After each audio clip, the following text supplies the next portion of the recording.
ചിറയിറമ്പ് മുഴിപ്പോൺ പടിഞ്ഞാറേക്കാലായിൽ അലക്സം ജോർജിന്റെ വീട് 6 മാസമായി പൂട്ടിയിട്ടിരിക്കുകയാണ്. വീട്ടുടമ കുടുംബസമേതം കുവൈറ്റിലും. കാര്യങ്ങൾ അറിഞ്ഞു തന്നെയാണ് കള്ളൻ കയറിയത്. ടോർച്ച് തെളിച്ചാണ് വരവ്. മുഖവും തലയും പരിപൂർണമായി മൂടിയിട്ടുണ്ട്.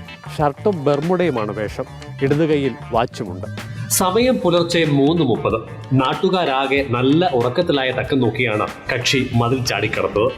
CCTV ക്യാമറ കണ്ടു. കൂസലില്ലാതെ മുന്നോട്ട് നീങ്ങി. ജനാലകളിലും വാതിലുകളിലുമെല്ലാം മുട്ടി. പക്ഷേ ഒന്നും തുറക്കാനായില്ല. ഒടുവിൽ അടുക്കള വാതിലിനോട് ചേർന്ന ഭാഗത്ത് നടുവൊന്ന് നിവർത്താൻ കിടന്നു. പാവം അറിയാതെ ഉറങ്ങിപ്പോയി. കണ്ണു തുറന്നപ്പോഴോ നേരം പരപരാന്ന് വെളുത്തിരുന്നു. ഉറക്കമുണർന്ന കക്ഷി മുഖംമൂടി നീക്കി നേരെ പൈപ്പിന്റെ ചുവട്ടിലേക്കാണ് വരുന്നത്. കൈകാലുകളും മുഖവും വായയും കഴുകുന്നു. ശേഷം മുടി കോതി ഒതുക്കിയാണ് ഇവിടെ നിന്നും കടന്നു പോകുന്നത്. 2.5 മണിക്കൂർ നീണ്ട മയക്കം പൂർത്തിയാക്കി മടങ്ങാനൊരുങ്ങവെയാണ് കള്ളൻ വെള്ളമുള്ള പൈപ്പ് കണ്ടത്. വീട്ടുടമ നൽകിയ പരാതിയിന്മേൽ ഉറക്കക്കാരനെ തേടി ഇറങ്ങിയിട്ടുണ്ട് പോലീസ്.